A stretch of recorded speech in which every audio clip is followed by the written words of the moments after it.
1 Corinthians chapter 1 verse 25 to 29. For the foolishness of God is wiser than man's wisdom, and the weakness of God is stronger than man's strength. Brothers, consider the time of your calling. Not many of you were wise by human standards. Not many were powerful. Not many were of noble birth. But God chose the foolish things of the world to shame the wise. God chose the weak things of the world to shame the strong. He chose the lowly and despised things of the world, and the things that are not, to nullify the things that are, so that no one may boast in his presence. Hi everyone! Welcome back to my channel. It's your girl, K to the U to the N to the A, C to the H to the E to the S-I. Hi everyone, welcome back. I'm sure you're wondering why I'm in an apron and in the kitchen, and yeah, I'm starting a new series guide of my channel. It's called Cooking with Kuna. Cooking with KU. It's a KUKING. So it's a new section on my YouTube channel, Cooking with Kuna, where I'll be bringing you recipes, the best of the bestest, you know, tried and true recipes that have been passed on from generations to generations. Okay, so welcome. Today we're going to be making Scotch egg. I know so many people, if you follow me on social media, those also follow me on social media, some people see me posting like my cooking videos and pictures and like, oh, they want a recipe for Scotch egg. So here I am bringing you the best recipe of Scotch egg. So I'll just show you everything I'm going to use, all of the ingredients and then the process, and try it and send me pictures of your own achievements of your achievements in your kitchen. So yeah, we're just going to get right into it. Thank you, continue watching, and I hope you learned something. So first thing in these hard times, this coronavirus time, wash your hands before you do anything. Wash your hands with soap. So I'm just going to wash my hands, and so I finished peeling my eggs, and I have all of my eggs here peeled. They don't look perfect, but they're just going to be inside, so they don't need to look perfect. So I'm just going to, before I start, I'll show you all of the ingredients I use. So I have my eggs, obviously. I have my ground beef. You can use fish or beef, whatever you prefer. I have my breadcrumbs. I love these breadcrumbs because they are plain breadcrumbs. Plain in the sense that they don't have any seasoning, no seasoning at all, so I love it. They're perfect for me. And then my flour, I'm just going to season this flour, add a little bit of nutmeg to give it a little flavor. And I have my eggs. These eggs, I'm going to use them to bind as a binding agent. Yes. So these are all of my major items for this dish. I'll have to season this ground beef. I'll show you how to season it and what I use. So I have to season it, and that's this basically everything I need. So yeah, let's get into seasoning the beef. I'm about to spice my ground beef. I blended my ingredients, my spices already. So it's just onion, garlic, a little bit of ginger, how do you call this thing? Parsley. Just that's all. And before I put it in with the meat, I'm going to spice it. Normally you could put the seasoning in it before you blend it, but I just like to season it now before. So I'm going to season it with ground cloves, just a little bit for one. It has this this it adds to the thing, to the ingredients. I'm going to put my salt. You know, I don't measure things, so I just pour until my ancestors tell me to stop, and I stop. And then I'm going with my seasoning. I'm using a Knorr thing, the chicken one. I don't know, it's just Maggi. So I'm just going to put it. I don't measure it, so I'm very handed. And then I'll add my curry powder. Who does not cook curry? So I'm just going to put the curry in here. Not much. So I need to show the curry. You can use any curry seasoning actually. This one I just got it from one African store, so I like it. It has this Cameroon curry flavor. I got it from a Ghanaian African store. I got it from a Ghanaian African store to be exact, and it has this Cameroon curry vibe, so that's why I like it. I'm just going to stir everything in here to mix the seasoning into the seasoning to mix the seasoning into the spices.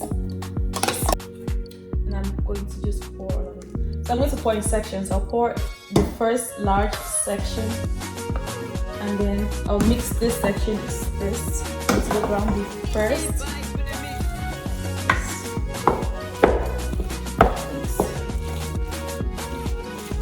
You can mix with your hands too if you like working with your hands.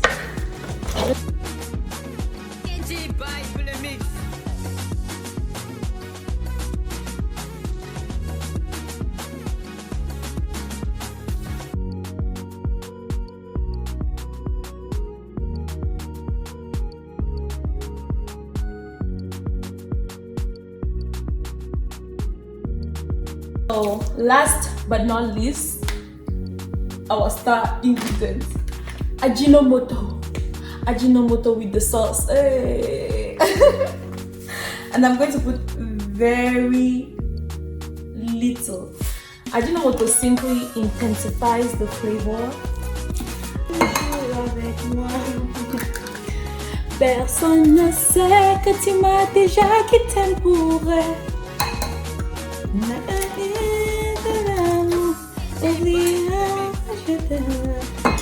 So normally I will separate the yolk from the white and use just the white for binding.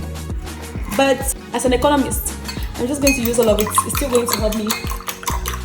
So I'm going to beat this.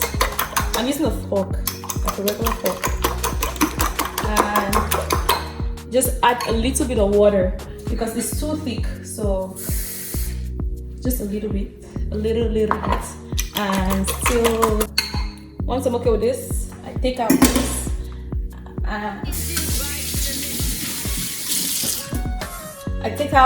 once I'm done, I take out the fork and I replace it with my brush. I'm going to use the brush for coating. So first, all you have to do is coat the egg to the meat, coat it with the breadcrumbs, put egg wash, do another coat of breadcrumbs, put egg wash, put another coat of breadcrumbs, and then coat it with flour and then put it here. That's all. I'm not going to do it like that because my easy way to do it, I coat all of the eggs first, then before I go to the flour thing so it doesn't stick all over my hands. I'm going to put a couple of, I take the meat, using my hands to do it, and I coat the egg with a lot. Depending on how thick you want it to be, I just coat it. Try to make it as round as possible. And then I put it in the breadcrumbs just to stand there.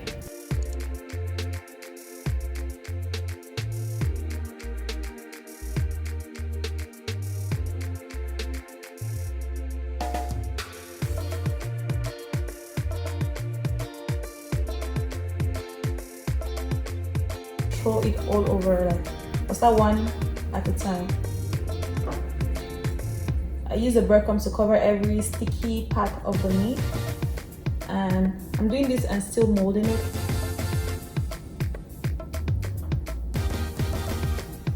So once I do this, I go to my egg wash and I apply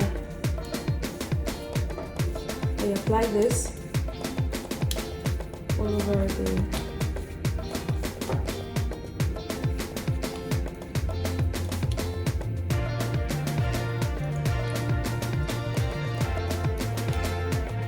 So once I make sure every part is very coated, I'm going to put it back in the breadcrumbs and then use my other dry hand because I don't want the breadcrumbs to stick all over my hands, and just put the breadcrumbs on it.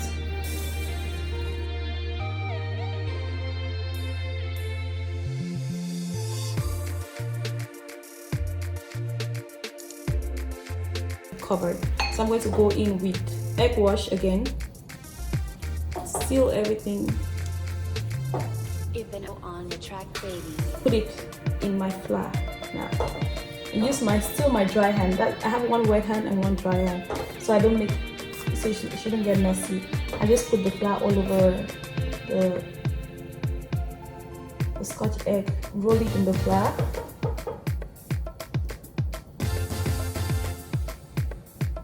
Roll it in the flour. Make sure it's perfectly sealed.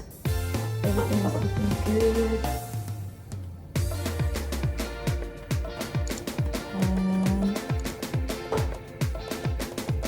That's my Scotch egg. You can do 2 coats of flour too if you want. I'm just going to do 2 coats just for the protection.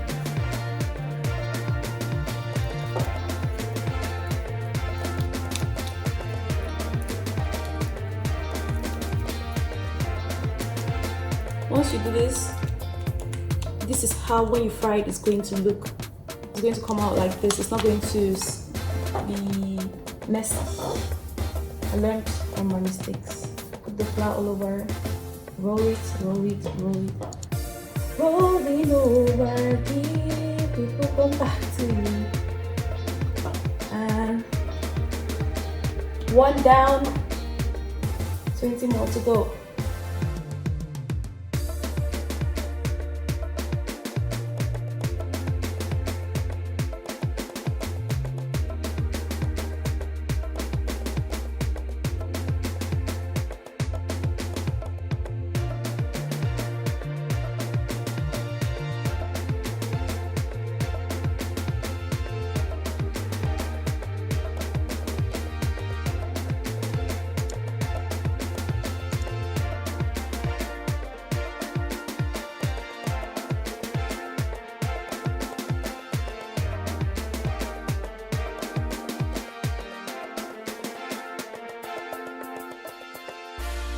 Even on the track, baby. So guys, I finished rolling everything. This is all of it. I don't know how many it is. I think it's like 20. So I'm about to fry. I'm about to start frying. I just rolled it. Everything is coated properly. See, it's not sticking to anything. It's all perfect. Before frying, I'm going to like reshape them, of course, because like especially those that are sat for a longer time, they kind of lost their shape. So I'm just already preheating my oil. This is my frying pot. This is the pot I use for frying because all things fry better. But yeah, so I'm heating up the oil on really low heat. I want to make sure that the oil is just warm and not too hot. Then I'll start. Things that you need when you're frying, you need a cylinder or a drainer. How's that called? This thing? This thing that has holes. You put paper towel to line it perfectly to catch all of the oil when you're draining it. But I'm going to start frying, so I'm just going to pick up each one. Yep, like so.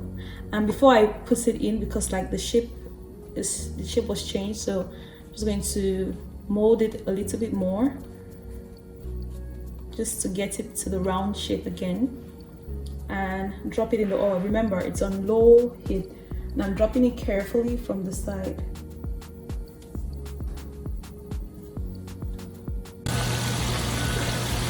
So I just flipped it over.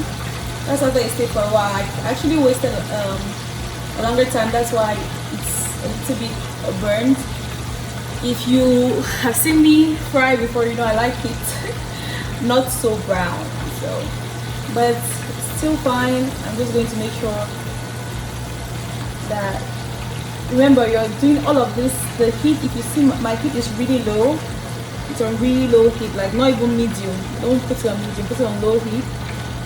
Let it cook properly. Just don't take your eyes on it. Pay attention to it frying. Frying, some of them have like little openings.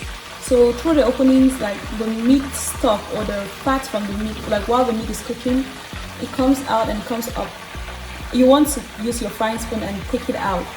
Carefully take it out, because if it stays in the pot, it's going to fry and it's going to cause like little black chunks, little black things, and that will later on stick to the Scotch egg and make it not look so attractive. So these have been cooking now for I think about 15 to 20 minutes. Take your time.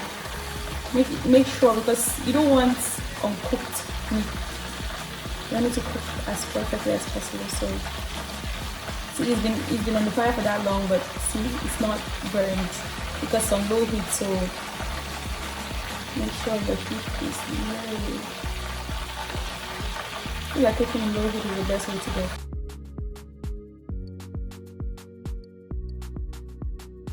And it's time to take them out. Ooh, this looks heavily. So I'm going to hold it for a little bit for it to drain.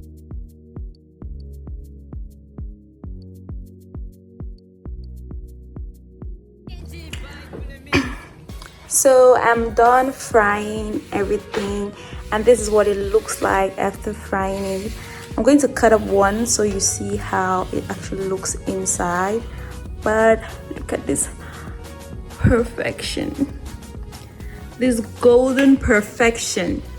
So guys, that's how you make Scotch egg. I'm going to cut one up.